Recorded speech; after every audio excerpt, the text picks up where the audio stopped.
Eetun jaalalaa miti walleenuu fala gattaa'uunaaf kuttee guyyaa ta'es galgala guyyaan ansi hin garre ayyaada hin bulu nyaataa fi dhugaatiin annatti hin tolu.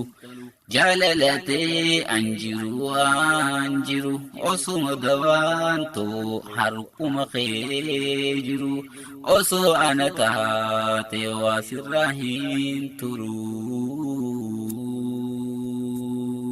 Eetun jaalalaa miti walleenuu fala gattaa'uunaaf kuttee guyyaa ta'es galgala guyyaan ansi hin garre ayyaada hin bulu nyaataa fi dhugaatiin annatti hin tolu. Jaalalatee anjiru osuma gabaantoo harkuma kee jiru osoo ana taate waa sirraa hin turu.